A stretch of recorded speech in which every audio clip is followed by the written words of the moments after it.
Welcome. What's up, guys? It's episode 21 of the NerdBois podcast, and we got some very special guests on this. I can't talk today. Very special guests on this episode. One of them is a previous guest, HOM Royal. You want to go ahead and introduce yourself? Yo, y'all know what it is. Again, thank you again, NerdBois, for having me on the show tonight. And I'm looking forward to getting to it. Let's go. Our other guest is a very, very esteemed guest, if I must say so myself.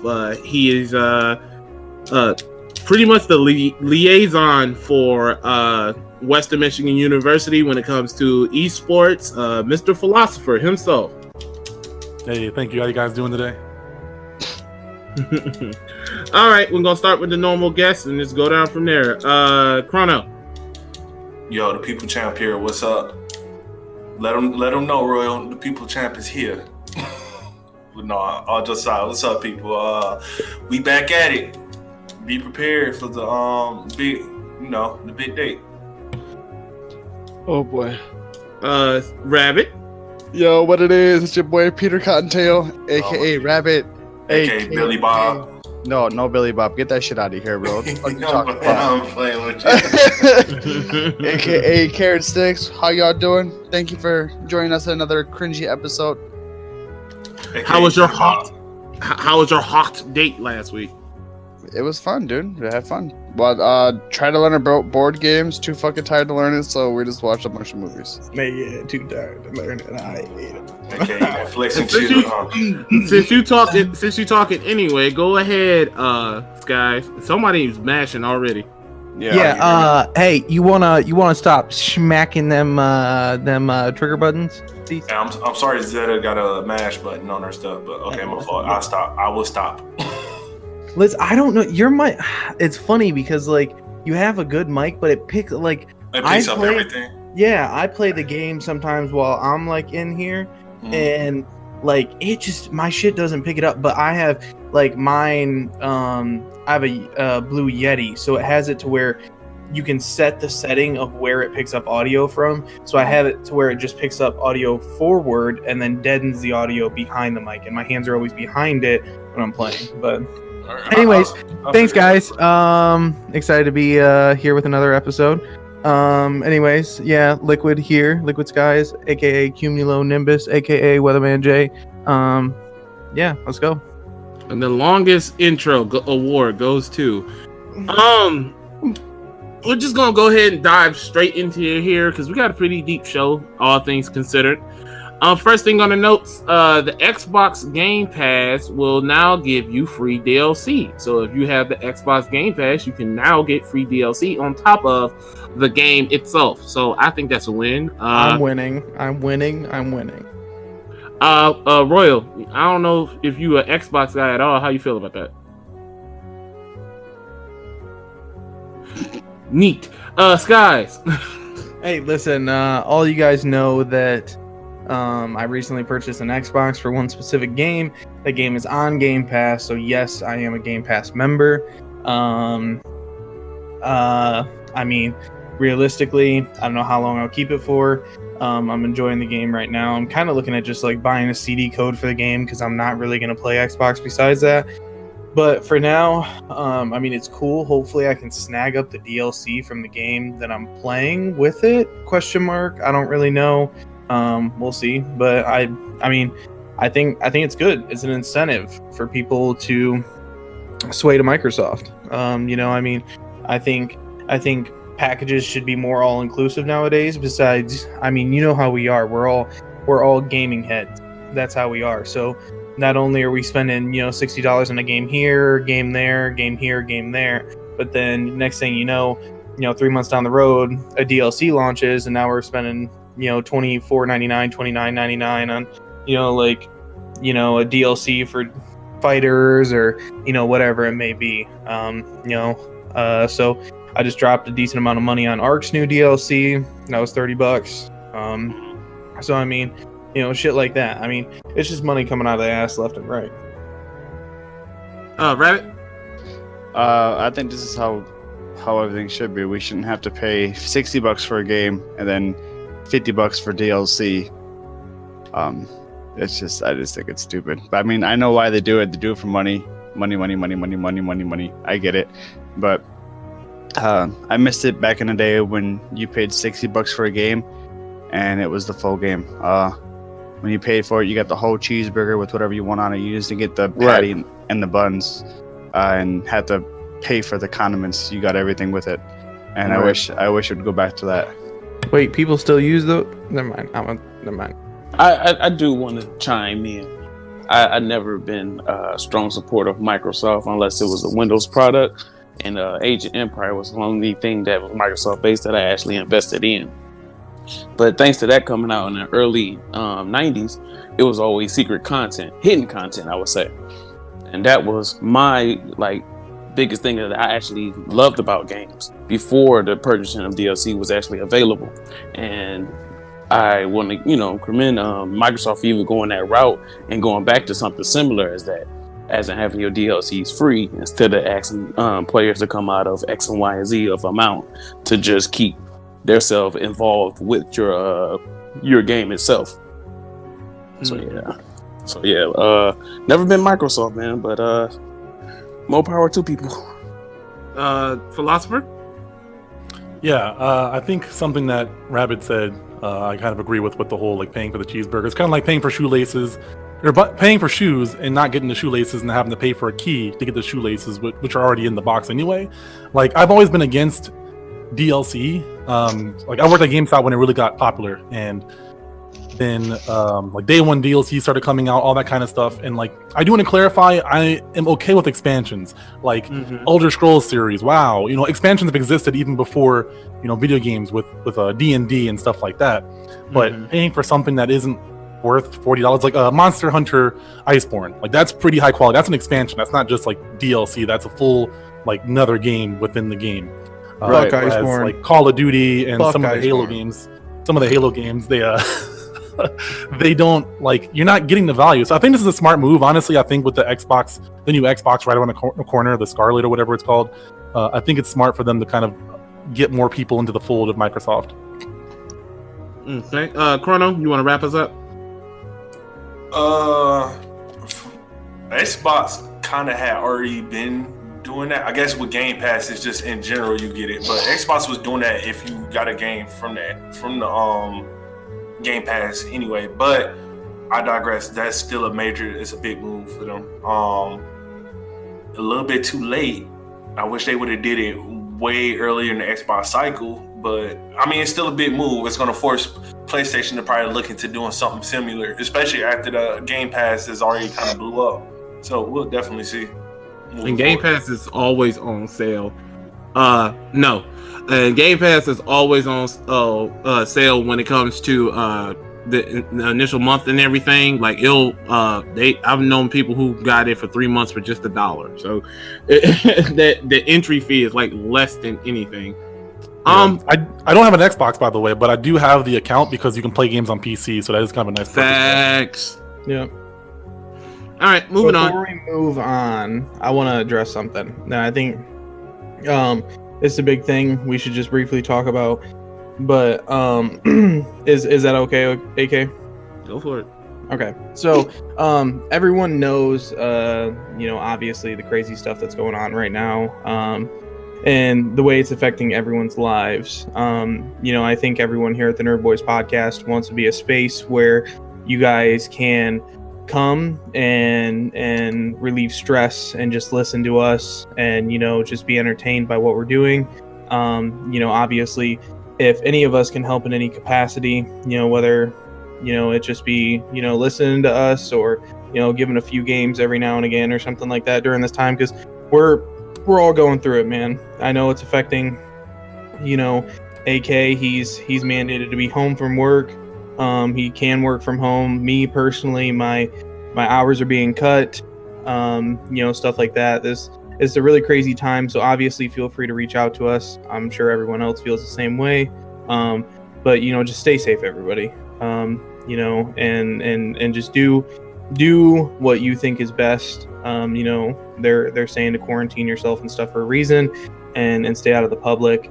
It's kind of one of those things, hunker down, let this all blow over. So, anyways, that's all I gotta say. We'll move on. We said this last week, but I'm gonna say it again. 10,000 rolls of tissue is not gonna help you through this crisis. Listen, unless you're making an Iron Man suit out of that shit, if you make an Iron Man suits out of toilet paper, I mean, you got $1 million idea. And the stock market's low right now; it can only go up, bitch. Well, okay, moving on to some music news. Childish Gambino, aka Donald Glover, released some music recently. I haven't had a chance to actually listen to it. For people who don't know who he is, he's the guy who did This Is America. That might bring up a little bit of thing, but I always been one of those guys to say Childish Gambino is a very slept on artist. Chrono, have you gave it a listen yet? He did Feels Like Summer, which was the audio version, which came out last year, and that's still a great song. Mm-hmm. And he got a song with Janelle Aiko. I actually don't like it. I'm not even gonna hold you. I don't like it. I'm glad Childish Gambino is putting out new music, but I didn't enjoy that song. It's probably a song you gotta listen to like 2 or 3 times. But like like that. Yeah, the first listen, I didn't like it. Royal, do you care for Childish Gambino at all? Skies, do you care for Childish Gambino at all? Does anybody else care for Childish Gambino at all? I guess the answer is I do. No. So I do. He's all right. I don't follow him like that though. So I'm a huge Childish Gambino. Well, I'm a huge Donald Glover fan. I think one of the reasons I like him is because he does what he pursues his art, no matter what it is, and doesn't give a damn about anybody else. So like he switched genres multiple times, and he's gonna make music that not everyone's gonna like. But he also doesn't like feel the need to explain himself when he does shit. So I think at the very least I respect what he does. I haven't heard this album because the freaking website won't load for me. I tried going like it does. So an update, it's not on like streaming platforms or anything like that as of right now. So you can only go to his website, I believe, and listen to it. And the website won't load for me, so I can't listen to it. Yeah, I had that problem earlier. I was trying to listen to it while I was on my lunch break, and there's no dice. Yeah, I'm a late fan to his work, and it's really his singles that really like captivated me to listen to more of what he has going on as far as with his art and music. But this latest one, I'm not really saying I'm eager to jump in and be like, oh man, I'm so tapped in. You know, these are the songs I'm really like, and I can't wait to actually purchase it at the store. I feel that. All right, well, that was short, sweet, to the point. We'll move on to the next thing. The PS5 news. Lord Jesus. PlayStation had a press conference today, basically giving out the specs and stuff of the PS5. They didn't reveal the actual console itself, but there was a couple of things they did reveal. Backwards compatibility is confirmed. They talked about the audio. They talked about load times. They talked about the fan. Because for people who don't know, the PS4 fan sounds like it's going to take off when you play something graphically intensive. It just basically Chrono said it in our chat earlier today. It sounds like this was for more the investors than us, but people hyped it like they were going to have this was going to be the next big thing as far as like reveals go. Like it was going to be on some E3 status. So anybody want to just open up? I'll just shoot first because I think everyone's opinions are different from mine. I think it was a good move on PlayStation's part. A lot of people, misconstrued what this was. I mean, if you literally just read the description says we're going to talk about the new PlayStation's architecture and how gaming will be in the future. Never said they're going to fucking reveal the PS5. Never said they're going to fucking do any of that shit. So I think people just... same thing with sharing articles on Facebook. Motherfuckers will share articles about China having fucking bird flu now, and it was from February 20th of last year or some shit. Like, read the description first before you get upset about something. But I think it was a good move on PlayStation's part, seeing the way they want to work with things going forward. Talking about, how their CPU and their GPUs are going to be working, and why they worked it the way they did. And I think the audio stuff is a good idea. I think the audio is definitely very driven towards headphone style people, and they're trying to contour it towards people who use TVs and or other forms of audio. But I think it's a good move forward on their part. I think everyone's just butthurt about something that they shouldn't be butthurt about because they didn't read the shit in the first place. So you put yourself in that position. But that's just me. Good move on PlayStation's part. I really think that it's gonna be good going forward.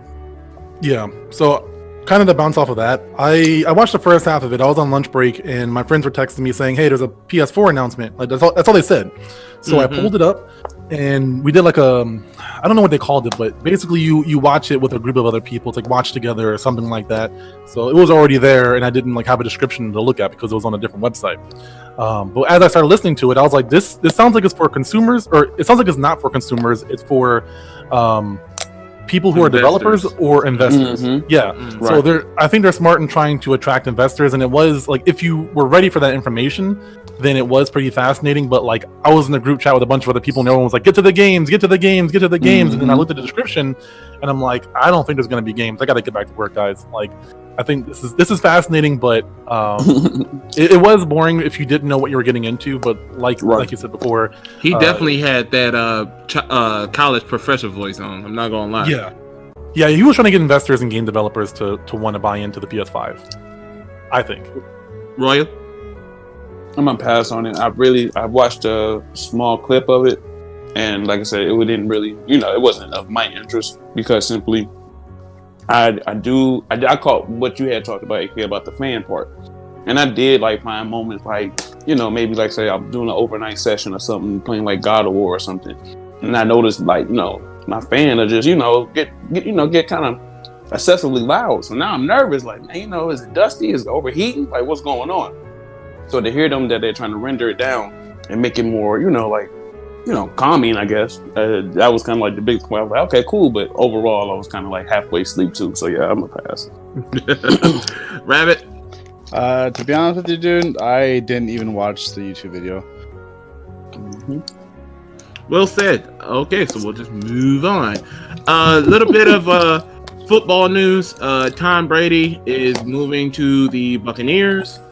Does anybody care?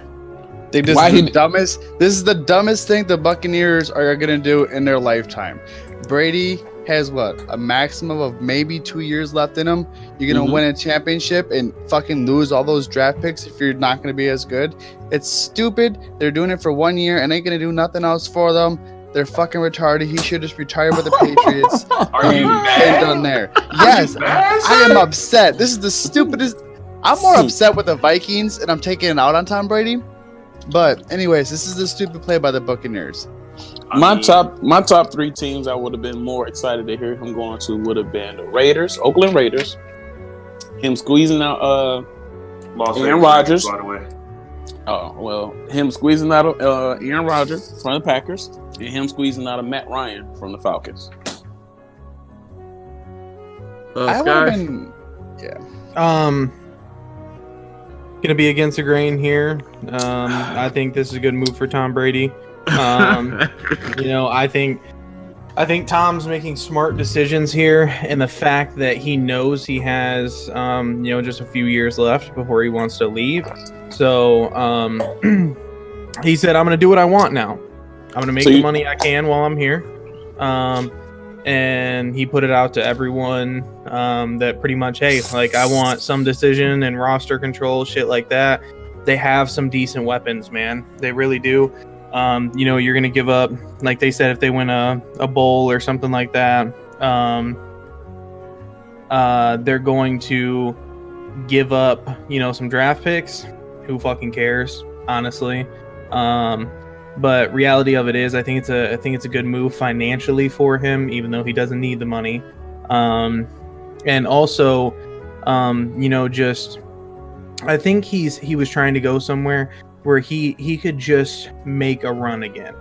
There's a lot of people touting that he's going to try and get Antonio Brown in there as well, because they did have a good relationship while Antonio was in New England. And I think it could be a really good move for him. The Bucs definitely needed a fucking quarterback, that's for sure. And on top of that, he goes to a state that pays 0% state tax versus another place they were touting him going, the Chargers, where he pays out the ass for state tax. So, I mean, big thing for Tom Brady. End of an era, but we'll see what he can do. Philocypher, do you care at all? I don't care. I really don't give a damn, honestly, because I don't watch sports at all. But I will say, like, just to throw my opinion in there, I think it's smart on Tom Brady's side. He's making $30 million a year. Like you said before, he's probably going to retire soon. I question how smart it is for the Buccaneers, but at the same time, something I've learned from working at a university is that winning is not the only way. That's not actually, you don't make any money off of winning. That's a lie. You don't make a lot of money off of winning compared to like merchandising and sponsorship deals and stuff like that. So selling a jersey that says Tom Brady on it right before he retires is going to be big. People tuning in to see Tom Brady because they're going to be pissed off because they love him. So like, it doesn't really matter if he wins or loses. Honestly, it's going to be just a matter of like the popularity of this is very controversial because so you're saying it's a money move? Oh, absolutely. I mean, like I've learned that like our college football team, like not to bash on them, but they suck. But like they spend so much money, or they make so much money on like sponsorship deals and TV deals and stuff like that, that it really doesn't matter. And I have to imagine that's a very similar situation to the NFL. Like I know they only make like 8% off of ticket sales in the NFL, but like merchandising and advertisements and sponsorship deals, they're making bank. And with Tom Brady's name, like his name is huge. I don't watch it, but I know Inflategate, I know all other stuff because he's so popular. So I think it's kind of smart. Yeah, I agree with that. Now that I think about it, but because it does it's controversy, so that sells itself. So merch and everything and marketing him is, he's a cash cow. So why not? Oh, yeah. You know what I'm saying? Treat him like a capital. Let's get it. Because, man, when you really think about it, it's kind of like how Jordan did when he jumped out of the NBA and then went to the Washington Wizards, right? Yeah, and then you could, like rookie cards and stuff. I think about NFL cards and stuff like that now. Like that's gonna hit another, 20 years from now. People are gonna be like, man, you get that Tom Brady Buccaneer one? Yeah, it's rare as hell. Because what? Right. He did it in his last few years before he retired. So I think they can also have a potential to pull a lot of weapons to the Bucs while Tom's there because of so many people wanting to play with Tom and wanting to move forward and win championships and stuff like that. Give like other players time to shine. I think he has a potential to be a magnet there, for young players while he is there. And then when he leaves, you're freeing up $30 million in fucking cap room. Sign a good fucking QB. Or potentially try and get a good QB in there that Tom can mentor for the next couple of years. Right, absolutely. And once that cap room frees up, you're going to sign a contract for that QB for a little bit higher, and then you're going to have room on top of that to keep those good players that you magneted there while Tom was there. Yeah, that's a really good point. Okay. We're going to move on to questions, and we have a couple. I guess people didn't see our last episode or whatever, but it was two people who asked, how do we feel about E3 being canceled? And I feel like we should go ahead and touch on it again since Philocypher's here, Royal's here, and Rabbit wasn't here last week. So that's the question for everyone. How do people feel about E3 being canceled, pretty much? And I'll start with you, Philocypher. I'm not surprised. There's been a lot of gaming events closing because of this whole coronavirus situation. I honestly stopped watching E3 like 2 or 3 years ago because I feel like it's kind of become a shell of itself anyway. Yeah. There's so many companies doing individual press releases that E3's become somewhat obsolete as a result. Which is one of them rare times where Nintendo was ahead of the game. The Nintendo Directs and stuff. Yeah. Mm-hmm.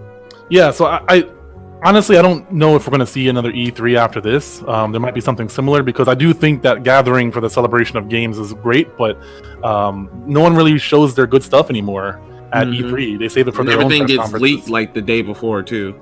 Yeah, leaks. Yep, true. I'm more sad about Michigan Masters, to be honest with you. Yeah. Royal? Yeah, I gotta agree with Tavian that it may have just been the last straw for it, as far as like people trying to hold presentations in that nature anymore. I mean, I'm actually trying to think, honestly, in my heart, what I think will be the next positive that comes from this. You know, what is something huge coming from the fact that this got canceled? What can we honestly look forward to when things get back in motion again? But y'all just touch on something that I just, you know, find kind of like crazy too, is the fact that leaks are so like accessible, like on anything now, any kind of platform. Like just goes back to Danny releasing his tracks. It was smart that he did it on his personal website instead of trying to put it on other music platforms because of the fact that it could easily be leaked. So it's kind of like what's in store for gamers or game developers or people that's trying to give you visuals or new, give you something new without it being spoiled. So I really just pray, for the future of like content for people, because right now I feel like we're just spoon fed everything, but then we're giving like a cookie after our meal on the low because of the leakers. So it's like, man, like how do we want to move forward? How we going to maintain people's interest in gaming? Right. If you ever need someone to rant about leaks, let me know. I'll come back. Rabbit. Dude, I think everyone else kind of already touched on everything, really. Everyone else is coming out with their own little thing, so like it doesn't make any sense to hold one big one anymore, except for like the smaller companies that don't have enough money or space or whatever you want to call it to hold the conferences and to show the games they're going to be releasing and stuff like that. Right. Skies or Chrono, y'all want to get y'all 2 cents on this again? Refer to episode 20 of the NerdBois podcast for my full details on how I feel. Thank you. I was about to say the exact same thing. We just repeat ourselves at that point. I was looking at the notes. I'm like, well, that wasn't there, but okay. Another question comes from Vinny from House of M. Shout out to Vinny. Go ahead. Who do we think is going to be the last characters for Smash as far as the next season pass? Oh wow! Predictions, or you think it's going to be a good thing, bad thing, whatever. And I'll start with you, Royal. I say good. The game is done well, and it's been out for what, 3 years? Or am I exaggerating? 4 years? No, that game's been out for a year. Ultimate's been out for a year, but Ultimate's been out for a year. It literally came out this month last year. If Smash on the Wii U was Mortal Kombat 3, Smash Ultimate is Mortal Kombat Trilogy. Yeah. So I'll say good. You guys got a good run. It's one of the top tier of like multiple player games and fighters in my book. Who could I imagine making the roster? Who is not gamers? Give me. Okay, I'll just be going back to my favorite for Final Fantasy VII. Give me either Tifa, give me Sephiroth, and those are kind of just like off the top of my head of who I could just really just throw out there. That's have not maybe made a guest appearance in a while, but just because I know you went the Cloud kind of angle. You got a room for anybody. Nintendo, y'all good for it. Y'all get a pass. Y'all can do just about anything. I want a couple more classic characters from the early PS1 days. So, like, give me Spyro, give me Crash, give me maybe even throw a Lara Croft in there. I don't fucking know. But I like that one. And then I don't even really know because like they literally gave us everyone. Yeah. Throw Gino as an actual character and not a costume and call him. I think everybody will be Gucci because and Dante, since everybody thought Dante was going to be the last character, throw Dante in there too. Why not? Philosopher. Yeah, so I got two. I got my what I think is a good pick for the game, and then I have the save choice. The save choice is a Fire Emblem character. Of course. You can't go wrong with that with the way Nintendo's been going. I think a good pick would be Shovel Knight. He has a fighting game that just came out, or I don't think it just came out, but I think it came out on PC recently. Shovel Knight Showdown. So I think he'd be a character that kind of fits into that genre of game. Yeah. So either that or like he'd be on Rivals of Aether or something like that. But yeah, that's who I think would be a good pick for the game. Okay. Rabbit, Skies, Chrono? Anybody? I'd probably just say someone that's already in the game, bro. Like, I don't keep up with Smash and or play Smash, so it's not a fair choice for me. I've played Smash a handful of times in my life, and the guy that I already play is already in there. So Right. He's Howard in there. So it's gonna be another Pokemon because by the time the new DLCs come out, Pokemon has their big expansion. So it's gonna be another Pokemon dropping, and they only have one other adaptation in there. They're probably gonna put Sora in the game because everybody's crying about Sora not being in the game. So Sora's a high pick. Sora's gonna be a high pick. And then you gotta look at what's being revitalized. Zelda is gonna have another character in the game. They're obviously gonna put somebody from the new Zelda game into the game because of how popular it is. And I wouldn't be surprised if, because rumor has it that we've been joking about Chrono Trigger having a new game. Rumor has it they're working on a new IP. So don't be surprised if somebody from Chrono Trigger drops. And Undertale's. Not saying Sans brother might be in the game. That's who I expect. Those are my 5 picks. I know it's like 6 people, but those are my 5 picks. I don't know what 6 could be. Okay, I like that. Last question that I'm gonna touch on this week. And this comes from. Let me pull it back up. I'm sorry. This comes fucking up. Shut up. This comes from Sam, aka Max Swing. Shout out, Mike Swain. Because of all the do you think any games are going to be pushed back because of the virus hysteria, and how do you guys feel about the console production being ceased because of the virus hysteria? I actually do. I'll jump right in. I actually do think because of the virus, hard copies will be the toughest thing that will be released. Mm-hmm. Simply because I just finished not too long ago with my pre-order for the new remake of Final Fantasy VII, and I did a hard copy, and I haven't checked or try to keep up with what GameStop got going on because that's what I did my pre-order with. But I just know that April 10th is right around the corner. I am a father and I have kids. They're not scheduled back to school until the 6th of April because of the epidemic. So I am kind of like Ricky Bobby from Talladega. I don't know what to do with my hands in this situation because it's like, how do I know? You still going to give me, what I paid for, and are there's only going to be select stores that's going to be open?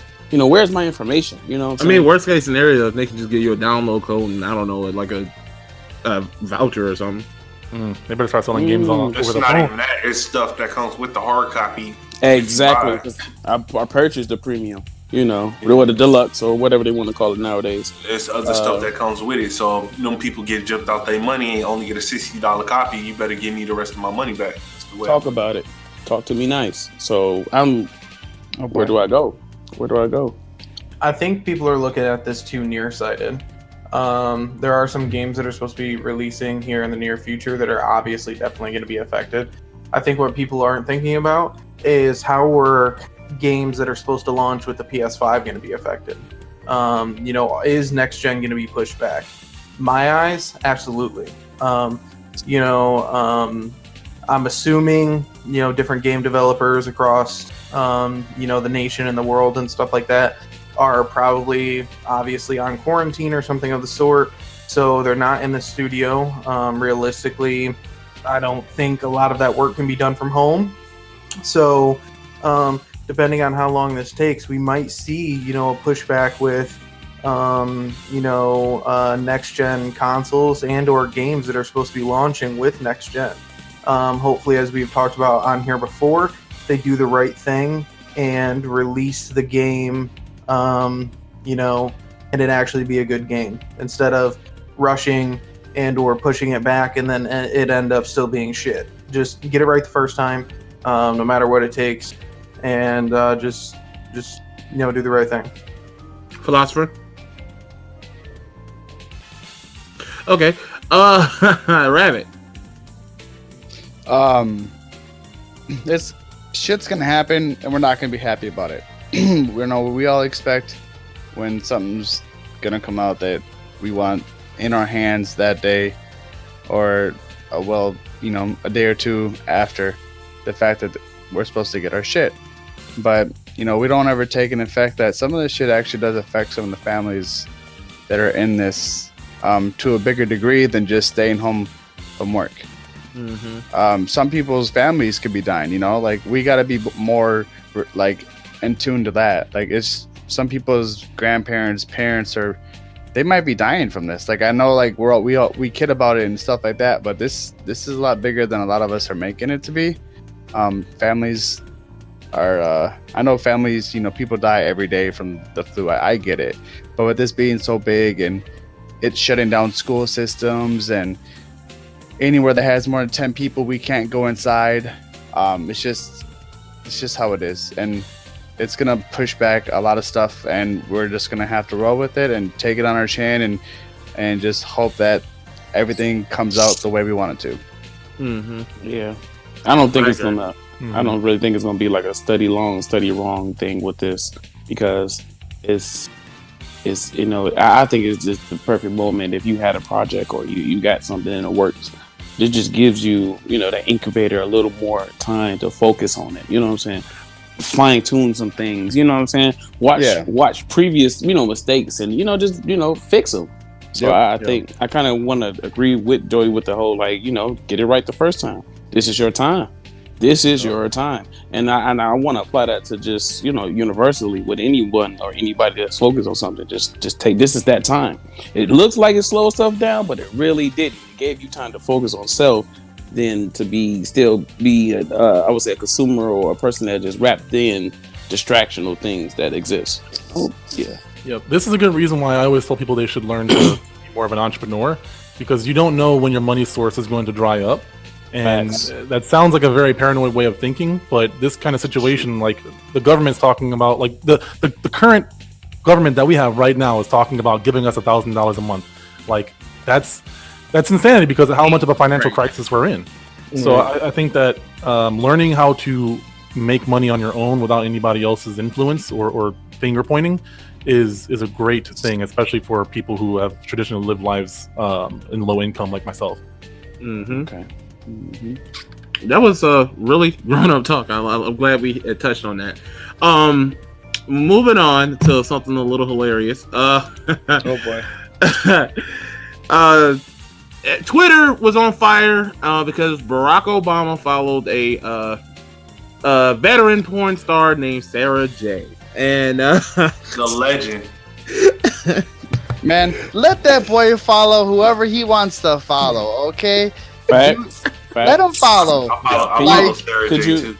Can you imagine? I mean, like how many other requests we don't publicly talk about who he'd follow and maybe in adult industry or hell that does pony shows, gross as that is. We don't know, So I'm recently just getting back into Twitter, and I'm happy with Twitter right now. Okay, and that's not saying that I'm following a ton of adult industry females. I'm just glad to be back in Twitter because I remember when it first came out. It was kind of fast paced. You know what I'm saying? You got all these different tweets. You can either retweet it or you can start your own hashtag. Kind of cool. But then it got oversaturated. It was just flooded with just useless information. I felt for one point in time. So I dabbled out. Like I'm head out. But now I recently just got back in it because I found out how many adult industry females is actually a part of it. So I just want to say shout out to Obama, more power to you, man. I wish you would give us 4 more years. That man is retired. Leave him alone. That man is a legend. That man is a legend, yo. And Sarah J, you a legend too. She been in the porn industry for like 30 years now. Ain't going nowhere. Let that dude be a man. What the fuck? Leave that man alone. That's a really sad non-story, especially. How long did this news break? Like how long ago was this? Like a couple days ago. Like a couple days ago. There's a global crisis happening, and someone is looking at. It was trending. It was trending on Twitter. It was literally trending on Twitter. Wow. I mean, it's just as bad as the simp war that's going on right now. But, oh my God! Don't bring that up. Yeah, that's another case for another time. Skies.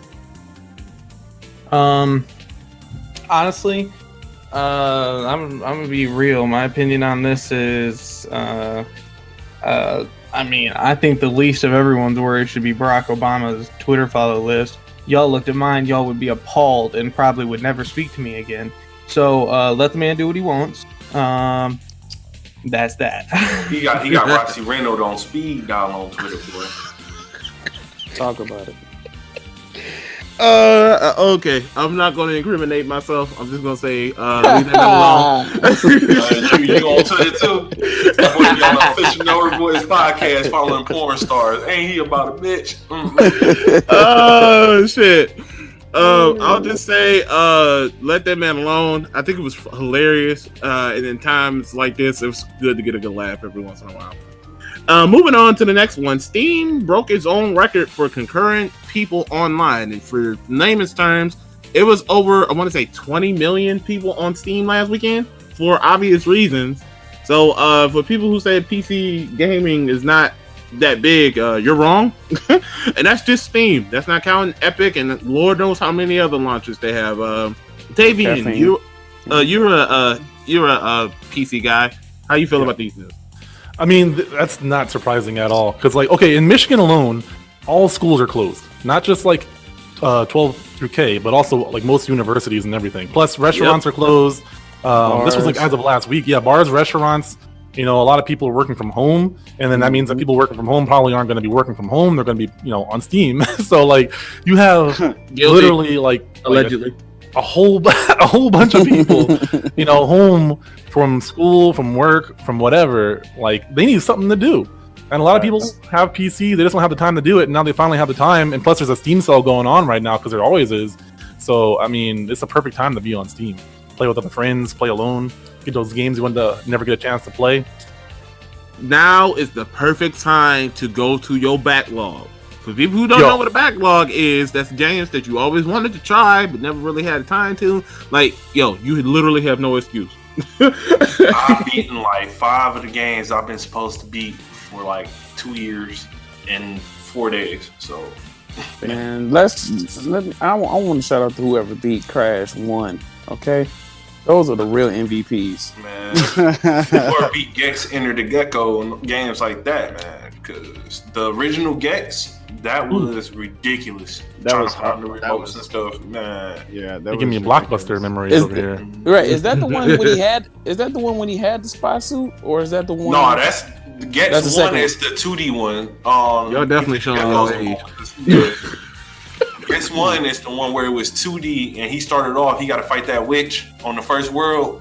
Graveyard Channel, like that joint was ridiculous. The fact Graveyard Channel. The fact you remember that they had channels and shit. Yes. Toon Channel. I remember all that stuff. The Mystery Channel on the third one, where you go in there, you got to break the pools of blood, and the dang on carpet was a bare carpet come up and smack you. What? They need to come up with another PlayStation All Stars and throw my man Gex on there, man. Throw Gex on there. That's crazy. Sky, Rabbit. The fuck were we talking about? Steam. 20 million people were on Steam. Dude, I got so like fucking into. You start thinking about Gex. To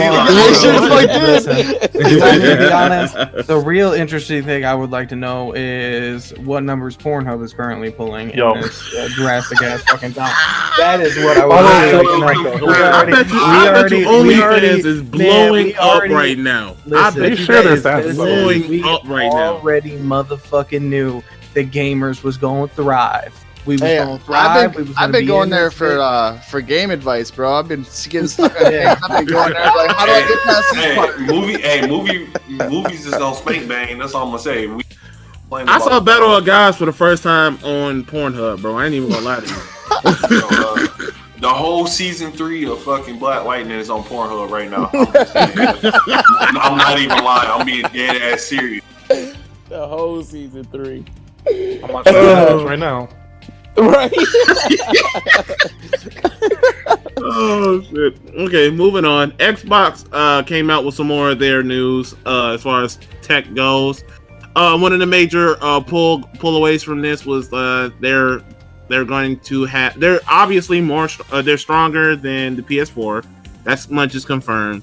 And the other major thing was like they were touting how the memory was going to work. It was kind of going to be like almost like a throwback with like SD cards and like memory cards in a way. I'm not really sure how that was going to work. I didn't really dig too deep into it. So the memory card, the SSD is supposed to be micro SSDs, like the old memory cards from PlayStation that's supposed to plug into the back of the Xbox. Oh, okay. So Okay. it's a good concept, but memory cards was expensive, and they were expensive. So Yes, sir. the big problem is, and this goes back to the PlayStation. Big things PlayStation will have over Xbox is the SSDs are Xbox exclusive only. Vice. Oh, they doing the peripheral. That's not the word I'm looking for. The compatibility. No, you know how the UMDs and stuff like that was the only way you could get a PSP game, or proprietary. Proprietary, yes, thank you. The proprietary shit, they doing that for real? They're doing that. Vice PlayStation, they're doing testing. SSDs are compatible with the PS5, and they're gonna keep updating it so that you can get better SSDs in the PlayStation, so you never have to deal with just their stock PlayStation. So it's I say that's a win for PlayStation. As much as I'm like Xbox kind of blowing it out with the teraflops and the processing power, that's one major win PlayStation got over Xbox. I mean, power never won a generation ever, and I keep telling people that it could be as powerful if you want to, but if nobody's putting games on there like that, look at the Switch. PS3. I mean, the PS3, Xbox 360 era. Xbox won that because of the power in the games that was on there. The Wii, I sold both of them. So what are you talking about? I mean, it's the Wii though. Wii is so. And he was the least powerful. So like, what are you talking about? Well, you know what? Fuck you, gang. Yeah. What about the PS2? Wait, what about the PS2 era? The Xbox was more powerful. The PS2 won. Was it? What are you talking about? The original Xbox. I think they went neck and neck. Xbox. I want to say they went neck and neck. The original Xbox is stronger than the PS2. Is it? I gotta look. Yeah. I gotta check that out. It is. I gotta really check that out. Yeah. I don't know. I had a PS2 anyway. I have both. Anyway, hey, listen. Fuck all that. You want to know what it is? The shit the Xbox is doing with this fucking micro SD bullshit, fucking retarded. I'm gonna say it. It's dumb. I mean, It's PlayStation stupid. did that with the PS. Shut up and listen to me, bitch. No, I'm not. I'm Man, shut up. Stop being It's hostile. fucking retarded. It's I'm on your fucking side. retarded. It is. He hurt. You do not Damn. get the same power out of one of them tiny ass little chips they're going to do out of a micro SSD with its own chipset on it, its own clock set, like the whole thing. Like it is its own CPU in and of itself. And you Is can going to replace run it. 10 times better. Exactly. Tom It's going to Brady. run 10 times better on the PlayStation than this fucking dumbass shit the Xbox is trying to do. It's stupid. I don't like it. I think it's a bad move for fucking Xbox, and honestly, I think they're going to see a lot of fucking issues with it. Mark my words and refer to this in the future when you see people having fucking SSDs or fucking micro SDs and shit burn out because these things, it's just not going to work that way. What this motherfucker just said. But no, I mean, PlayStation 5 still got some red flags anyway. Like I said, you never buy the base console, period. You never buy a console, so The only time you unless you bought got the it base like that. console, I'm going to. the only gonna play time it you off. ever brought the base console was the base PS3s because they were backwards compatible with PS1, PS2 games. That's Right. the only one I would say, okay, you brought that base game, but I'm not buying a base PS5 because even then, when we're watching the investor little thing, do even seem like it was some red flags. He had red flags about the systems. He was questioning some of the things the system could do. With his fucking lecture, doctor, whoever he is, talking ass, like And they did say if you caught it when they were talking about it, moving back to the PS5, they were like, we tested the top 100 games that's on PS4, and we got keyword most of them to run on the PS5, which means No. And you had to pay attention to what the conversation was about. A lot, like they're having issues with those games running on the PS5 because of how fast the PS5 is, the way it operates, and the way the system memory operates. Because what you don't understand is, like I was telling you guys a long time ago, games like the new Spider-Man and shit, if there's a fucking lamppost or a fucking mailbox or some shit like that, that shit is copied on the hard drive 400 to 800 times because it has to keep going back and accessing that memory to get it. An SSD is 10 times faster. It's instantaneous. So a lot of those games, they're having issues with them running on the PS5 because of the way that the PS5 has to access the memory from the SSD, and it's just not compatible because of the way the developers had to develop the game. It's not an issue with the console, it's an issue with the development and the way that things had to be done on the PS4, and the fact that developers wanted a fucking SSD in the PS4 in the first place. Especially if you play God of War. You play God of War, your shit about to blow up, man. Your shit be exactly real. Exactly. You don't even turn the game on yet, and as soon as you press it, it go to the icon. That shit's my shit was overheating when he went boy for the first 3 times. He said, boy, that shit said. Listen, you got your PS4 like this motherfucker spitting like dog. Whatever you do, don't get it twisted. That conference and in that specific scenario, it's not a PS5 issue. It's a developer issue and the way the developers had to develop the game. That's cool and all, but that still means that some of my games ain't gonna be backwards compatible like the rest of them. That's the point. Okay, That's the bottom line. They're gonna have to emulate. That's why I don't think they're gonna. That's why I think how Xbox saying all their games will be backward compatible, PlayStation 5 might not be because of how much power they're going to be trying to push out. Exactly. Because I don't know. It's going to probably have to be emulated. The reason why is semantics. The point is, like, not all my games are going to be backwards compatible. Mm-hmm. Okay, you act like you're not going to keep your PS4 anyway. Stop bitching. I mean, no, that's a trade-in once PS5. I mean, I still have my PS3. That's not exactly. That's not the different. He's going to keep it. Next. That's not a here nor there. But if I can get rid of my PS4 and still keep my library, I promise there will be a new Overwatch on the PS5. Don't worry, buddy. That shit's gonna be a launch title. I ain't got no choice. Yo, look, Joey, I know you a Sony fanboy, but what I'm saying is backwards compatibility is not all encompassing. That's all I'm saying. That statement is true. It is true, regardless of who fault it is. That statement is true. It is true. But in the reality of moving forward, motherfucker, you gotta move forward. And the fact that they're even giving you it in the first place is a God's given gift. I mean, I'm not a real sucker about backwards compatibility anyway. That's not a huge selling point for me because I keep my old shit anyway. But I know it is for some people anyway in the first place. So let's be honest. You can play regular Nintendo games on your Super Nintendo. So like this shit, like y'all used to getting rid of your old shit. I don't know. Entitlement in some ways. I will say the one thing about moving forward, though, I was playing that Call of Duty Warzone today, and I was on PC, and in my party, I had a PS4 and an Xbox One teammate. Like, that's crazy. That's dope. That's crazy. So I'm just saying, on one side of doing cool, there's some good. You can do the same thing with Fortnite, too. Playing Call of Duty with those PC shitters is just a crutch anyways. Even on, okay. This is kind of a side note, but I always wanted to know what was the point. Is if anybody ever tried out the mobile version of Fortnite? Is that compatible with PC? Yeah, it is. I've had it where my nephew was on the phone. I was on my PlayStation. Cam was on his Switch, and Lisa was on her PlayStation. We was all on the same. Wow. That's crazy. Is people that be on the insane. That's dope. Because they can move their hands just as fast as somebody can flick a mouse. Like we've all been on the same team on 4 different architectures, and it's dope. I think there's you can do that shit with Mortal Kombat right now too. There's you can play Xbox players right now on PlayStation. They're about to do an event where Xbox goes against PlayStation. Ooh, let's go. I want to watch that. Now that's a good rumor. I mean, I feel like that's been a rumor for a decade or more now. No, you can literally play Xbox people right now. It's in the beta. When you go to the online, say, look at top right when you go to rank. It literally say play Xbox people. I got it download. And then season 2, once they get it all set in stone, they're gonna do a basically how they did it in MK10, where you had the different factions. They're gonna do it like that. That'll just be PS4 versus Xbox. That'll be PS4 versus Xbox.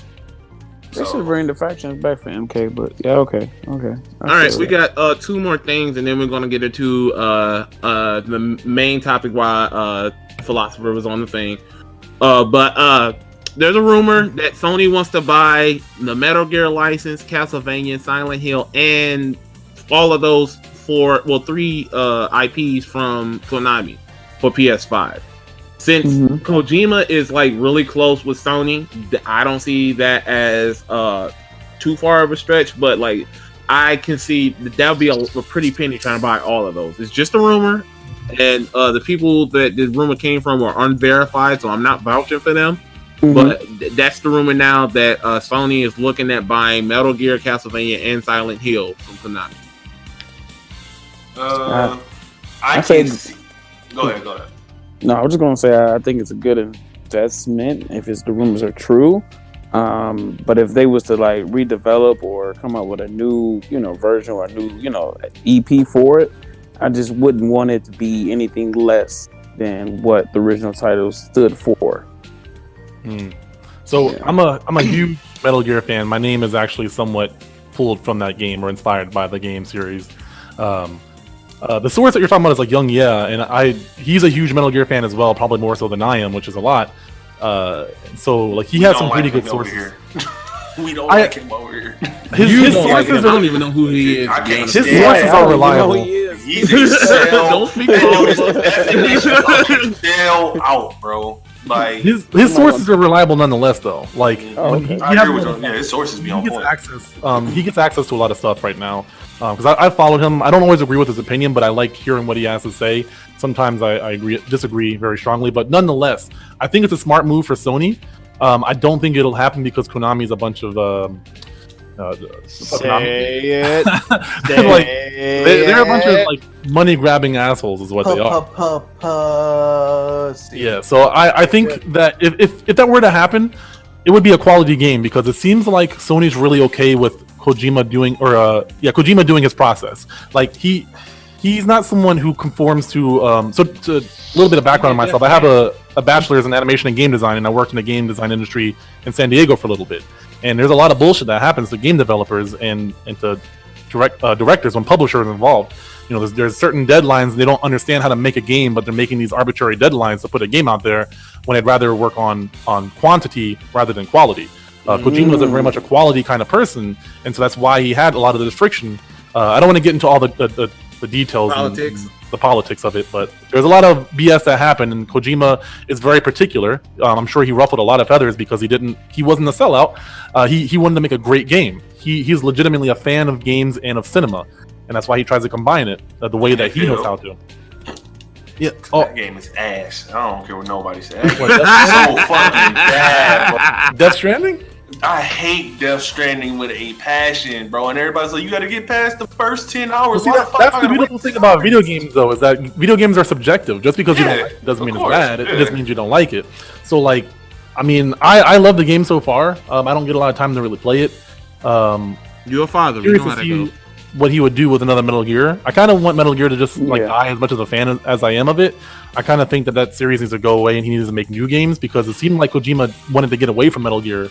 So I don't know how true that is, but Castlevania, I can see that. Silent Hills, I can see that because he has a connection with Guillermo del Toro and Norman Reedus. So I think that's a possibility, but maybe like they're trying to put Metal Gear into it as well so they don't just bastardize it and make more shitty ass games because that last one, Metal Gear Survive, was booty. Like that's my opinion, but like as a hardcore Metal Gear fanboy and as someone who like looks at games, that game was clearly a cash grab in my opinion. Rabbit. I don't even know, dude. We're talking about Sony buying Metal Gear, Castlevania, and Silent Hill. Okay, yeah, I don't think they're gonna get it from Konami. They could try, it'd be great, but they're not gonna get it. If they drop the bag, then maybe. Yeah, right. They're not. They'll get 2, but they will not get 3. Like, okay. Yeah, getting all 3 of them, that's a stretch. Yeah, they'll get Metal Gear, but they definitely get Silent Hill. Well, how the fuck you say that machine at the fucking casino now?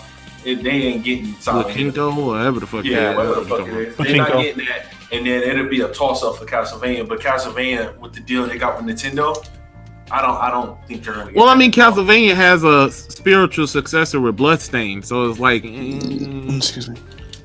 But I mean, it's still like you said, they're gonna have to give up a pretty penny, and I'm pretty sure that I don't think Xbox is gonna make the same mistake twice. I think Xbox is at the point where they might start trying to give out pretty pennies too. So we'll definitely. I hope so, but we'll see. It's definitely gonna have to be something to see because we gonna see. It's about to be Monopoly right now. They about to put in the highest bid. Yeah, there's been rumors that they Konami intentionally made Survive to put Metal Gear into the dirt. Like, there's this strategy of killing games, like a political move, so that like other developers or publishers or companies can't really use it. Yeah, exactly. So I think at this point, buying Metal Gear would be a poor investment because it'd be hard to. It wouldn't be too hard because it's Kojima and people are like super fanboys of him, but I don't think it'd be worth the effort to revitalize that game and to build a fan base. Let it stew for a while. Let it go away for a while. And then when people start having nostalgic feelings for it, that'll be the time to bring it back. I just want Metal Gear 1 remake. That's what I want, if anything. Yes, I'm down with that. I'm down with that. And you gotta have the old school fucking voice actor. The what? Well, the voice actor, but the visual effects with the old school face to face. But the codec and stuff. Yeah, that part. That was dope. It had me dying every time I played that game, dude, because the faces were like, "What the fuck?" Snake, get out of there now! All right, we're gonna move to the last thing, and then we're gonna talk some fighting game stuff. So if anybody who doesn't, guys and Rabbit don't want to be here for that conversation, they can leave. I live my life. Wait, for what? You know my conversation? You talking about FGC shit? We're talking about fighting game stuff for the last, I don't know, however long this goes. But I just single us out. No, it's not. But that's why I put it at the end. But second to last, there's reportedly a new Bleach season coming out. I think it's like at the 20th anniversary or something like that. They're saying that they're bringing it back. For people who don't know, there's a whole nother arc that never got animated. So if we can finally get that finished and or even get like a Brotherhood situation where they follow the manga more closely, I'll be down for that. Because Bleach was really dope. I just fell off after that Fullbringer arc. I couldn't do it. Right. Yeah, there were a lot of fillers. Yeah, there was a ton of Bleach filler. I couldn't do it. I enjoyed some of the movies. I didn't like the show too much, but I got into the movies. The movies were dope. But that's just about all I could get into for Bleach. Yeah, I recently watched Bleach. At least whatever was I could find on like Hulu and Netflix, and it kind of drags on in a way. I don't know how to explain it, but it's just like they take forever to get to certain things, and it's almost like Dragon Ball all over again. It's one of those animes you definitely gotta watch it with a filler guide. Yep. I never liked Bleach because of the fillers, and it took way too long to get to the action to me. So I always gave it a 6 out of 10. To be openly honest, a lot of people put it like as one of the god tier. At one point, it was one of the highest selling anime ever. It was part of the big three at one point in time. Well, you gotta. When I tell people, like, you gotta look at when Bleach came out. It's like kind of the infancy of when anime was getting super huge in the United States. So of course, any anime that had DBZ was a god tier anime, even though that shit could have been not true at all. Like, Bleach is not a god tier anime, and people would debate you up and down that it is. Don't tell Rue that. People didn't know anybody. Because like I would say the younger I grew up watching like Sailor Moon, Dragon Ball Z, Samurai Pizza Cats. Tenchi. I missed out on those. All Star, shit like that.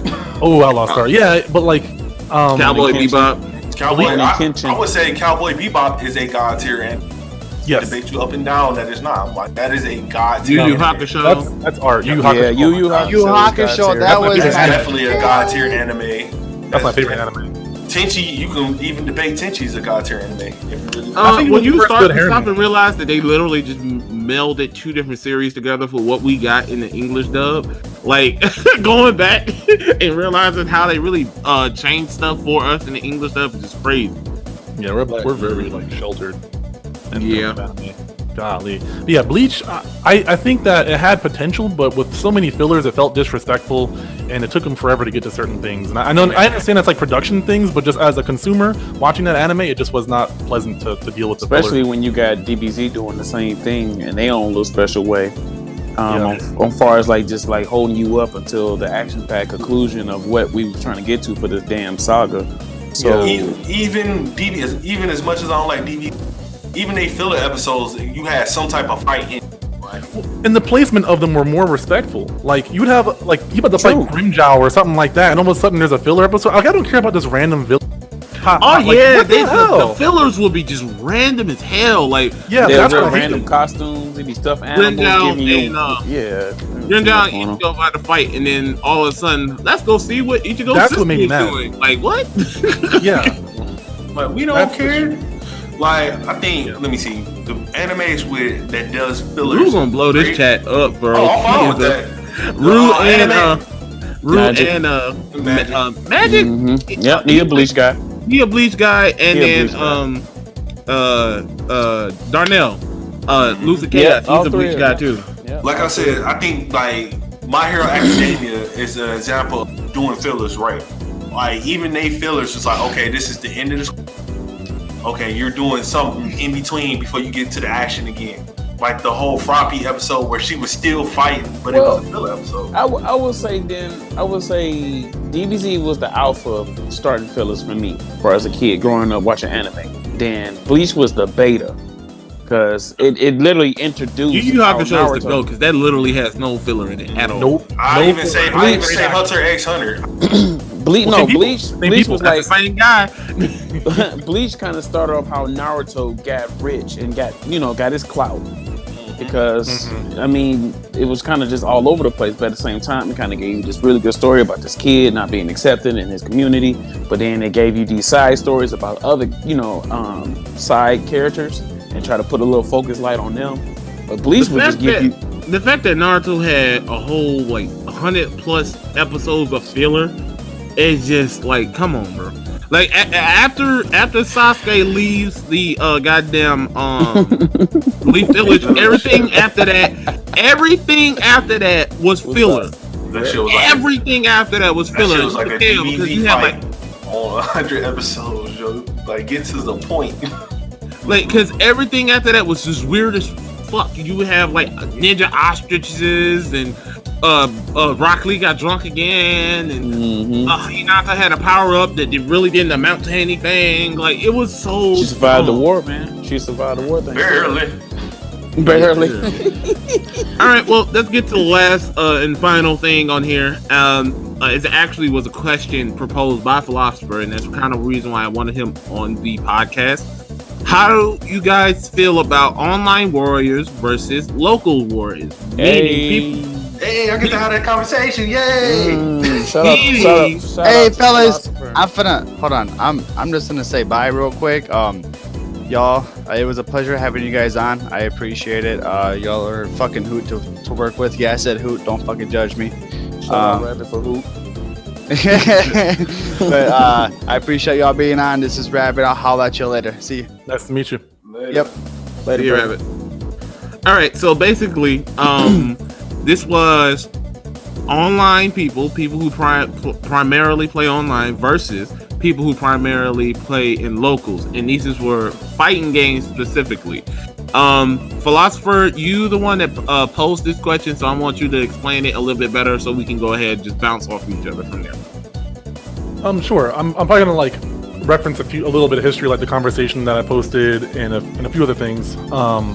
But so first off, I have nothing against online warriors, but I think that in terms of community and also competition, you can't really. The highest level is going to be offline. Objectively, that's just because the quality of the game, it runs better. Like everyone knows that. Yes. Street Fighter doesn't have code, blah blah blah. We get that. But also, there's just the fact that you're able to test your skills against other people consistently. Like you can do that if you have an online community, but offline again, you're going to have the highest level. So you have these people that you're competing against people regularly, or testing your skill against really good players. And you can't really do the same thing online. There are online tournaments and stuff like that, but it's just they will argue it's not the same thing.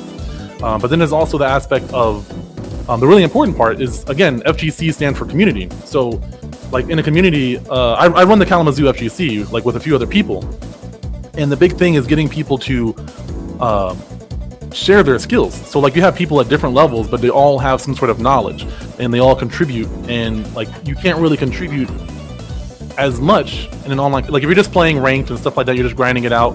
and you're not really like sitting down and hopping into training mode. You can't really. There's not too many games that have online training mode except for like MK that I know of. So it's really limiting on what you can do online versus doing it in person. Plus, you have like the revolving door growth, is what I call it, where like you're beating somebody else, so then they go to the drawing board and then they beat you, and so it's more focused on, like, it's less focused on like bragging and stuff like that and getting rank points, and more focused on like helping each other get better.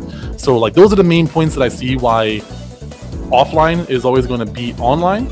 Like if you can't get anything, like online is great, but if you're trying to get better, like if you're legitimately trying to get better as a player, you can't ignore the locals, because there's always going to be players in person that like you're going to play differently against them offline. And I want to piggyback with that because I got a personal testimony, kind of like how I met some of you guys from this podcast.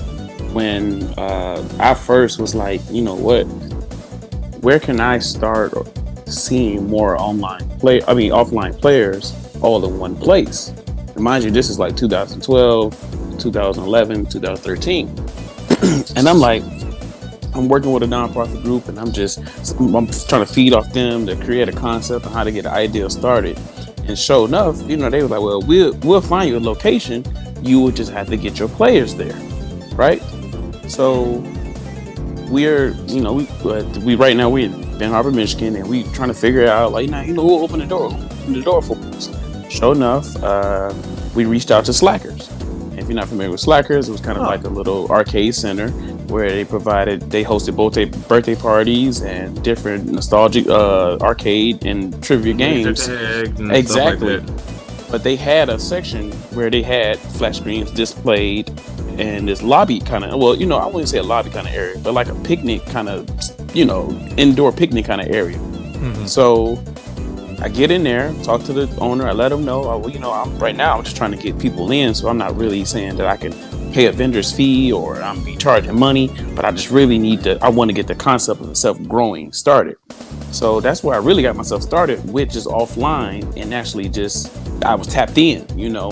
So I'm recruiting people, like shout out to Jason Sanders, shout out to Shake, shout out to Magic, shout out to a few other people, because they really got me started. But doing that is how I met Shake to get HOM kicked off. Because he was like, man, you know, this is the winter, and if you know anything about Michigan, when the snow is there, it's stuck, it ain't going nowhere. So he's like, man, I can support your idea by being more residential, only because I got X, Y, and Z. I got all these consoles and stuff, and I don't like to travel with that stuff around. So, you know, I met with him a couple other times at Slackers until we eventually was like, he was like, he invited me over to his house. So we get to his house and we're sitting there, and if you don't know anything about Shaker, if you have met him, you know this guy, you know, has a crazy collection of stuff.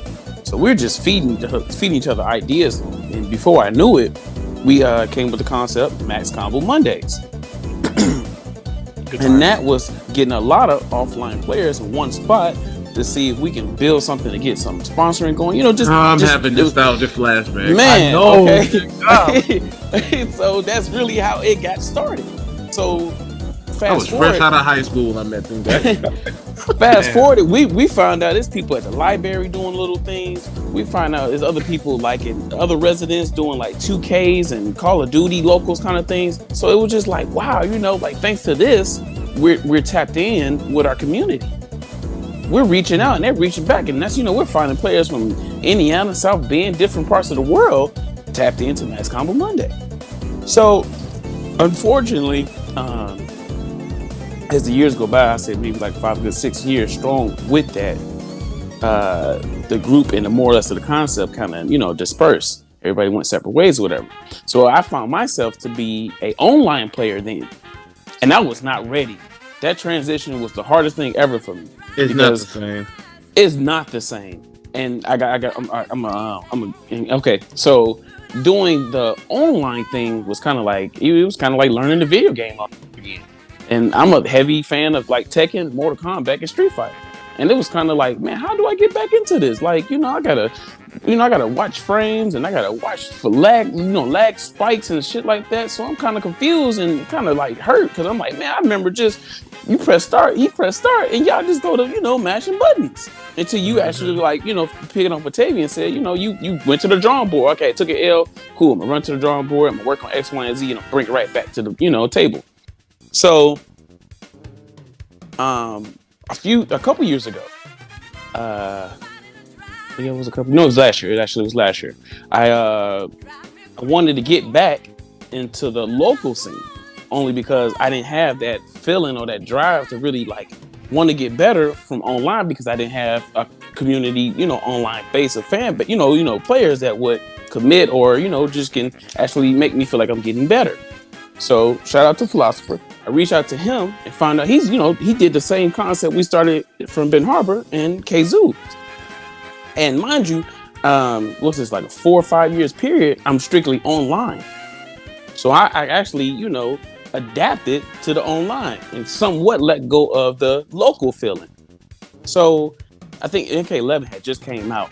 So I'm feeling kind of, I'm gassed up, thinking like, man, I'm doing all this online. I'm going to go to his locals and see what's up. Well, I was not ready. Because mind you, it's no lag spikes. You know what I'm saying? Everything's running really crispy.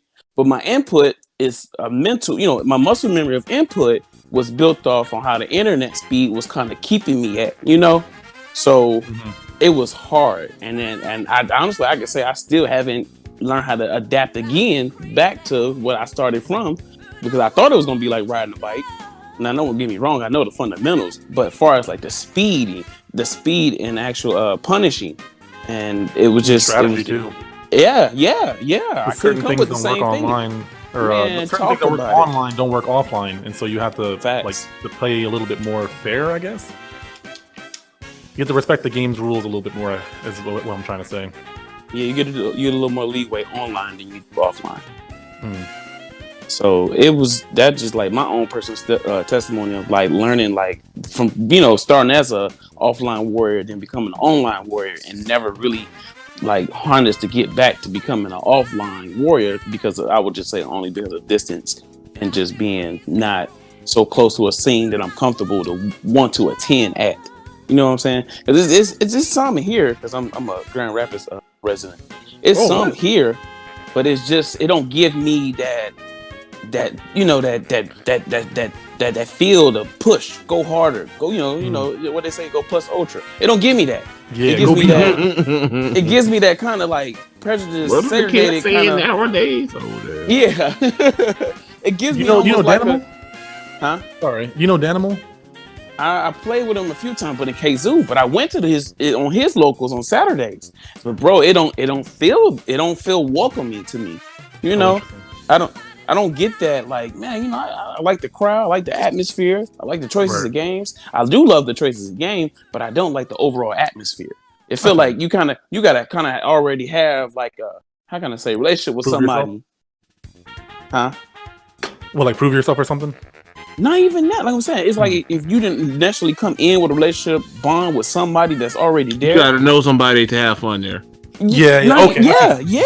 Because like I honestly, I ain't gonna shout out to HOM Floyd.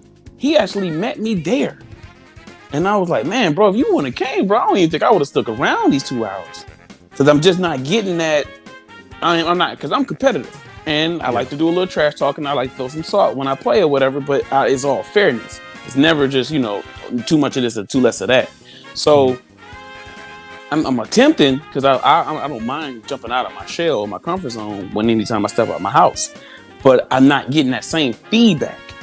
So it kind of just had me like oh man, this is a swing and a miss. All right. Different cultures have different or different communities have different personalities too. So exactly. You've been coming from we haven't given them a chance to talk yet. Yeah. I want everybody to get their points. Oh well. In conclusion, it's just I love this topic, and I just feel like coming from somebody who started the offline and then adapted to the online, and try to come back to the offline. It's not going to be easy. But I do want to tell players and future people that's trying to transition over, you just with it and find you a home and find you somewhere, find you somewhere of a local that is willing to, help you get better or push you to get better and accept you. Or start one. True. Absolutely. Go ahead, Chrono. No, you want to go ahead? Okay, go ahead. I've been on both sides. I've been an offline warrior. I've been an online warrior. Currently, right now, I'm an online warrior because my transportation is dead. I'm a father now, and just like work and job, like the older you get, the harder it is to do that type of stuff. I loved House of M. That was like my first like taste of a community. Like we barbecued together, we went out to conventions together, we went clubbing together, tournaments. All of my first experience to all of that was thanks to the House of M gaming. But on the flip side, when it comes to locals, when I feel like when people are quote unquote begging me or bashing me for not coming to locals, knowing that my situation, like I'm a dad now, I got a family, I don't have my car put me down, so I'm not able to drive 45 minutes to an hour to locals once a week on a day I might not even have off, and I'm not taking a vacation day for that. So it's like I feel like people think of that situation as, oh, you're not supporting your locals, but at the same time, like, we got other things to do. Like, locals aren't going to help me pay my bills. You feel me? Like, I'm not 18 anymore. I was fresh out of high school with no. Like, you don't have freedom. You don't have that freedom. I don't have as much freedom as I used to. And anybody who's a parent, which I think damn near everybody here is, even Chrono has nephews and stuff. So like, y'all know how that is when you got kids to worry about. Like, games got to get turned off sometimes. And that's not to say that it can't be done. That's also a way of just managing your time. So Absolutely. At the same time, that's an excuse. But at the same time, I feel like I fell off for a while with House of M. People thought I was dead for a minute. You went with your Once I got with my fiance, people just thought, hey, where AK at, man? I ain't seen him in months. It was like that. Everybody was like, and then I just randomly start showing back up. But it's a juggling act with those two, and I feel like they're the yin and the yang of fighting games. Like, one can't exist without the other, because I'm gonna be honest with you, there is not 2002 anymore. So like, people are not going to be able to practice on arcades, and people are not going to be able to just lab at home by themselves anymore. Arcades are not a thing anymore, and that's where the FGC really got started, was in arcades. Yeah, put your quarter up. Yeah, put your quarter up, and so like, that's not a thing anymore. And I feel like as if you want to play somebody who's a real person, the most convenient way is online, and that's just what it is. And sad to say, if you want to elevate, the best way to do that, the best way to do that is offline. So like, I feel both sides of the argument. And I'm gonna let Chrono go and say his piece, because I think he's a primarily online guy. But that's just how I feel about it. And I've been on both sides of the bridge, and I see what both people are saying to the conversation. I feel like I'm looking at my brother's fight, and I'm supposed to be jumping in. But go ahead, Chrono. All right, so a lot of people don't know, because I don't really talk, in the military and stuff. But in the military, that was my first exposure to what people will call like a local, where there's just a whole bunch of people in the military that played Tekken 5, Tekken 6, and we just sat in the lobby and just fought for hours. You know what I'm saying? So when I got out the military, I didn't have the chances to do that. So I started playing fighting games online. Fast forward, 3-4 years, I meet AK on Overwatch, which is, to this day, I don't know how the hell I met this man on Overwatch. Man, what? We just randomly played a ranked game of Overwatch. You turned your mic on. I had my fiance there with me, and we just been cool ever since. But AK introduced. Now, House of M is the community that got me into competitive fighting. Like, I played casually until House of M, until literally we played MK and Cam beat the shit. I will never forget that he beat me. It was like 5-1, and I had to go to your dojo. And ever since then, nobody can tell me, anybody who played me, they'll know I get competitive, and I gotten better and better at the game, strictly playing online. Now, funny story is, this is why I personally don't agree that you need to play offline to be good at a fighting game or to get better. That challenges you. And AK can attest to this. We went to Umicon. The first time I ever met AK, Shay, Cam, did you go? Or was it Lawrence? No, it wasn't that year. It was Lawrence. Okay, so Lawrence went, and we went to Umicon. This is when Soul Calibur 6 came out. Yeah, And we were training hard. It was only me and my cousin. It was me and my cousin Damien. We only played online, and we were playing like tournament players. These dudes been playing for years. And AK can attest, we were playing straight money matches, 5s for 10. We were telling them, play your best character, and we were mopping the floor. I don't think we got off the sticks today. We played for like 6-7 hours against people who were in the tournament. Top tier people in the tournament running the sticks. And I don't play offline. I play straight online. The style I try to use is if I'm not playing with somebody, I'm sitting in the lab. I'm playing against computers. I'm playing at the hardest mode. I'm sitting in practice, and I'm figuring out what I can get away with online and what I can't get away with offline. You know what I'm saying? I'm not saying offline is not a great source, but offline, honestly, anybody who says that offline is the greatest training, they're forgetting that 80% of your training is going to be online these days, unless you have a local that's fighting every single day. Like, they're going to your local every single day, which is inconvenient for most people. For me, my local, I'm in Detroit, so my local is in Royal Oaks. I don't have a local family in Corn. I hate to say it, Corn don't mess with people in Detroit like that. They're recruiting, but you got to be the top of the top in Detroit for you to mess with Corn. So I have to go an hour away to go to a local, which that's going to give me an attitude. Then I'm not fully focused. I'll drown in pools to come back home and be irritated when I can just practice my matches at home, get better, get my skills up.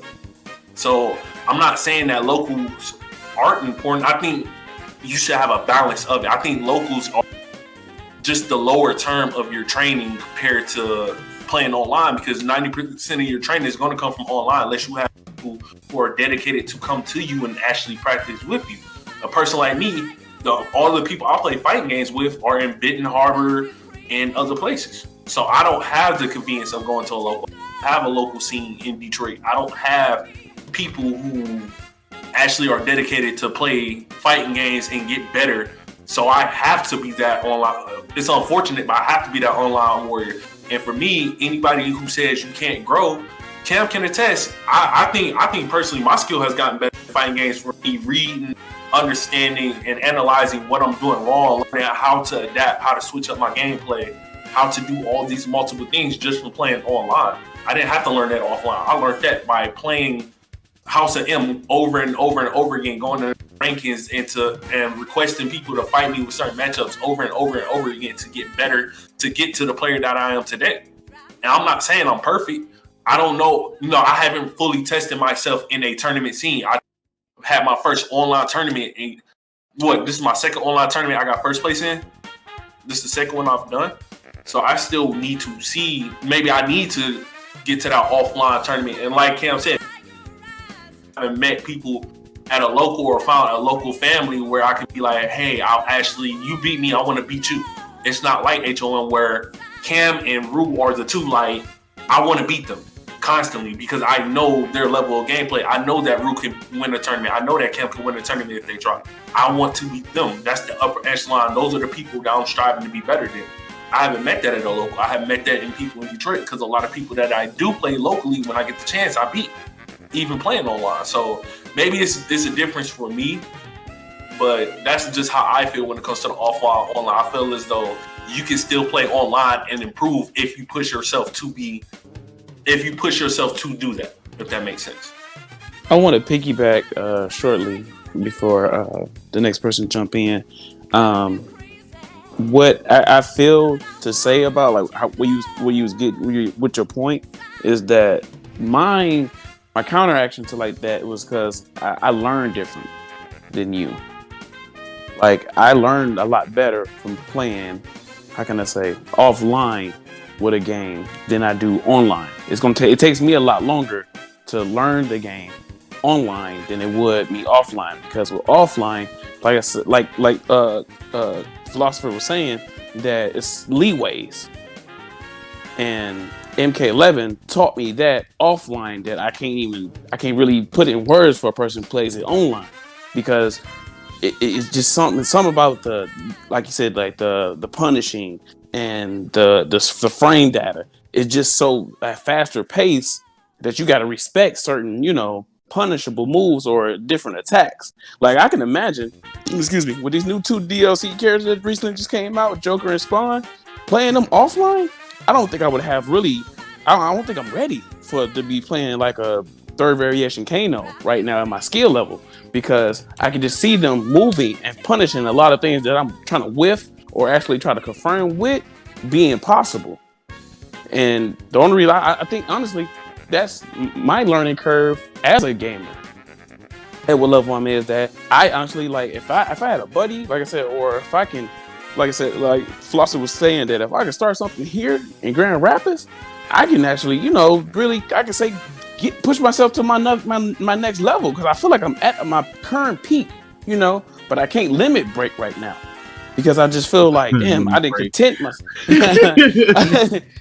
I didn't found contentment and comfortability in the online scene right now. You feel me? So I just wanna let not you personally, but just other players know that you gotta really learn what help. How do you learn? How do you? And that's like the piggyback off. You said I don't think. You know what I'm saying? Get out. I don't think as a player I'm even near my peak, and that's what. Because I know the type of person I am. I know how I am naturally. If I want to do something, if I want to achieve something, there's no stopping me. I would do everything in my power that I can to achieve it with what I have. And that's part of the military in me. That's part of growing in Detroit. I don't make excuses about anything, even when it comes to online play. I don't make excuses for it. I understand. I already understand that it might be a faster pace if I play offline from online. But that comes with it. If you don't have, it's like Ninja Killer. Prime example, Ninja Killer. He was a primarily online player. Now he's the number 2 player in MK. And yeah, a lot of people say that's a dime a dozen, but that's still a testament to it can be done. You know what I'm saying? It can be done. And I'm not saying that everybody can do it. I feel like I'm a person that I can do it because I know how to utilize what I have around me to train to do what I need to do. I'm not afraid to sit in a lab practicing one combo or one string or a block string or whatever for 5 or 6 hours straight.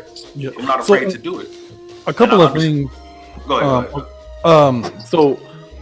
One, thank you for your service, because I don't really know you that well, so I do appreciate that. Thank you. And sharing the story. Shout out to the military. Right. But so I want to clarify that I didn't mean that you can't get good by playing online. You can still definitely get good because you have stories. Brian F is another good player, Balrog player, who's primarily an online player. What you get into is you get into quantity over quality, because the great thing about playing online is that you can get way more quantity of matches than you can offline because of just how convenient it is. Yeah. And then I'm not saying the quality is going to be poor, but it's not going to be as good as online.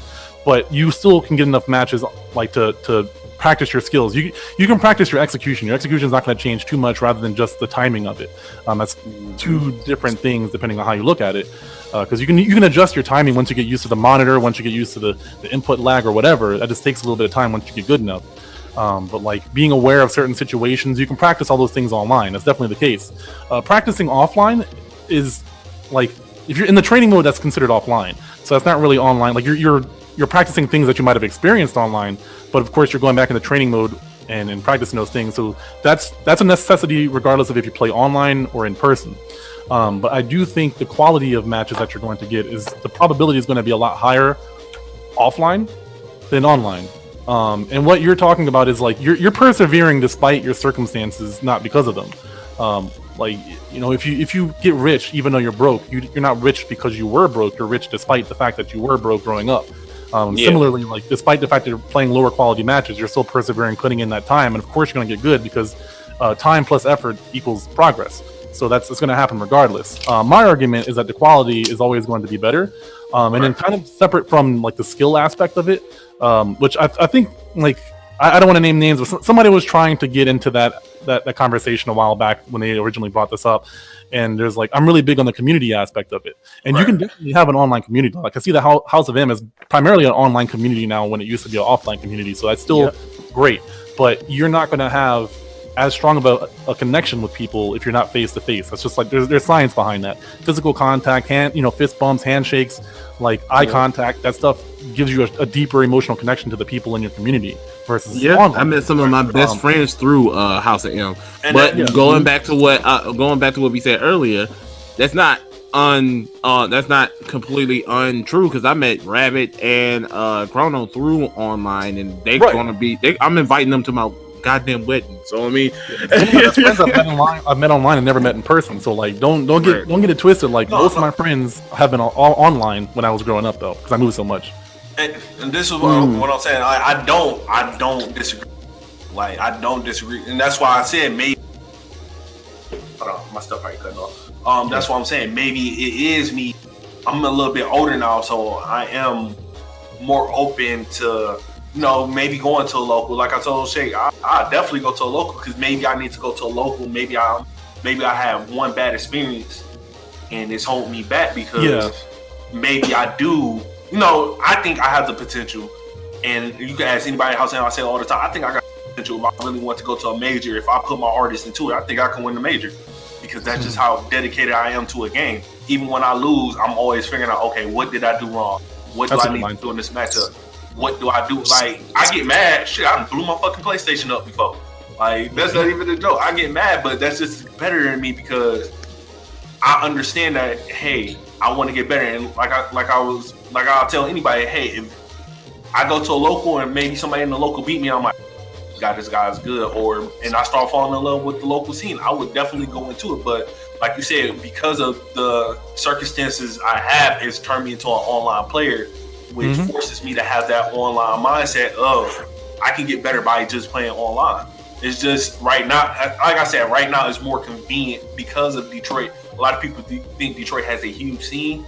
It's kind of the outskirts has a huge scene, and they have Corn, and Corn kind of isn't trying to work with anybody right now as far as kind of elitist. Yeah, it's kind of elitist. So you gotta, and I got to, not to bring up names, that's one of the arguments I got. You gotta kind of make a name for yourself for you to get into a scene, and I don't feel as though I need to. Why should I have to make a name for myself to train? Yeah, I mean, I can't really speak for other communities, but like one of the things that I talk about in my community a lot is like everyone needs to help everyone else try to get better, and it's like I take that very seriously, and like I have one-on-one conversations with people because like as a person that's running a community, like you really want to bring people into the fold. So it's not everyone runs their community the same way. I know when I first ran into the Detroit scene, I was not a huge fan of the way they acted and their personalities. They don't like, as a competitor, I like talking to them because they're very intelligent in terms of like fighting game knowledge. But like when I first met them, like our personalities just didn't clash. I'm kind of quiet. I'm reserved. I don't talk a lot of smack. I just want to get better. I don't care about ego or any of that shit. I just want to learn. And like, if you're not trying to help me learn and you're like, if you want to play sets with me, which most of them will, I guess either because of my content or whatever, like they will play sets with me. But like, yeah, personality wise, I can see how they clash against a lot of people because they have their own personality. Grand Rapids definitely has their own personality. I don't get the chance to travel up there since I have my son. Kind of going back to what you were saying before, AK, but right. I know that they if you put yourself out there, usually they'll talk to you. If you ask them, like they're mainly like they're all on the game and they're not very like social in terms of like being welcoming. Because like when I first went there, they were like, "Hey, how's it going?" They knew me, from videos and stuff like that, and that was about it. And then I just like I kind of just big boyed my way into like talking to people and like asking questions, and they kind of like that forced them to get used to me. So now like I'm cool with a lot of them, and like one guy comes down every single, as long as he's not sick, he comes down, or it's not snowing, like from Grand Rapids every week, even though he has his locals on Saturday. And then some of the other people come down too. But yeah, to your point, sometimes the wrong community can rub you the wrong way. So I mean that really sucks. Come out to ours as long as you're not being an asshole. Even if you are, we tend to be pretty welcoming. There's a lot of different personalities here. I try to make sure that I mediate any disagreements. Like we had one today. It was in my personal Discord, not the KZoo one, but like we had a conversation about an individual content creator, and I was like, look, like people have different opinions, and you got to learn to get over that. Like it's just the way it is. But nonetheless, I think you improving is more of a testament of your dedication to the game, less than just like being an online warrior, because you're putting in a lot of time offline. You have the right mindset, but you're going to get better because you're in training mode, doing what you need to do, and then taking it back online to test it out, and not just like finding out rank blindly. Yeah, right. I think that's where maybe I got, because when I hear online warriors, it's just play strictly online. I'll say I'll sit in the lab. When Grand Blue first came out, I sat in the lab for a week. Like literally a week. I didn't go online. I didn't do picked up Charlotta. I sat in the lab for a week, and it showed. Granted, it was an online tournament, but it showed in the tournament how much work I put towards that character. And I don't even think I'm at the peak with that character at all. It's like I'm trying to pick up other characters. I don't think I'm at the peak with that character right now. The whole podcast, I was just sitting in the lab. I didn't go on. I just sat in the lab figuring out what can I do next, what is punishable, what's not punishable, and that's where I think I probably got some confusion with people when I get into like the conversation with them. They're thinking I'm going straight online. I'm not testing what I'm doing. I'm not looking at what I'm doing wrong. I literally sit there and look at my replays on my personal channel. I go back, look at my replays. I could have did this better. I could have did that, and I practice it in the lab. It's just like going back to what I said. I haven't found a local in Detroit that's like open and that's like, okay, we're gonna sit here, we're gonna train with you. We want you to get better. We want you to participate in tournaments because I think House of M do want me to participate in tournaments. I want to participate in tournaments myself, but I mean, it's one of those it is what it is situation. I mean, assuming the Team Virus don't take care of the United States between now and UmaCon, I'm definitely going next year. Well, this year. Same here. If it's in my power to make it there, I'm definitely there. I'll come pick you up because I have a car by there. My whole thing of it is I like this conversation, and I'm gonna make this a separate video as well. It's gonna stay on the podcast, but I'm gonna chop it up and make it a separate video as well. It's I feel like offline and online are two sides of the same coin. They complement each other, but people get lost in the sauce when it comes to which one they prefer and get opinionated. And then when you start arguing opinion, that's when a lot of stuff doesn't even really go past. I find myself a lot of times when we have discussions that end up going left, it's because people are arguing opinions versus facts. That's just my opinion, though. I agree with that. Yeah, I definitely agree with that. I see a lot of that. I do appreciate you coming in, Philocypher. You want to plug yourself? Let people know where they can find you. All of that good stuff. Yeah, sure. So I am a content creator. It's slowed down since I've gotten my job. But you can find me on Twitter. Pretty much everything the Philocypher. Twitter at the Philocypher. YouTube.com/Philocypher. My big thing right now is I'm spell working it out because people are idiots. True. All right, it's a Philocypher. It looks like Philocypher, but it's pronounced Philocypher. The big thing for me right now is I'm working with Western Michigan University here in Kalamazoo on the esports coordinator there. Hey, let's go. We have an esports arena, like a legitimate esports arena, not a computer lab, not some rinky-dink You ain't just playing in the cafeteria somewhere. Yeah, this is at an arena, and so I'm in charge of running events there. So if you want to go to wesports.com or twitch.tv/the WMU esports, that does not roll off the tongue. You can check me out there during my work job type deal. But thank you. Royal, you want to plug your stuff? I guess not. Guess not. Chrono, give us a shout out. This has been the Boys Pod. Wait, Royal's back. Royal, you want to plug yourself real quick? Yeah, y'all gotta give people more than 3 seconds, man. This ain't re-roasting or something. You know what I'm saying? You gotta give me a little more time. I'm you gotta be quick on your feet, old man. I'm mute, so I give people time to, woo woo. And if I got background noise, you know what I'm saying? So, but again, CO4 Royal, you can follow me on Instagram, Twitter, PSN. Right now, just still got the little t-shirt business going. I just opened up on Shopify, and that's where I'm at. Chrono, aka Nappyhead Millie. Follow me on Instagram, Nappyhead Millie, YouTube, Nappyhead Millie. Content is changing on the channel. I'm adding a lot more fighting game content on there. Have reached out to some other smaller YouTube creators that we've been battling. So those gameplays will be coming up to the channel to go with the Detroit Become Human episodes. Chrono is the Twitter, And yeah. AK, back in the building. Sky's internet blew up, so he didn't let him get back on. His shit blew up, man. It did let him get back on Discord. So he said, "Yeah, who gonna tell him? Better reboot it up." he says he'll be back next week. Rabbit already gave his 2 cents. I'm plugging that video that's on Chrono's channel about the fighting game personalities. I did take a shot at the Smash community. I meant what I said. Wash your ass, man. I also took a shot at you know who. I'm not gonna bring him up because I don't feel like fighting another goddamn copyright strike. But other than that, it's the NerdBois podcast, and we out of here.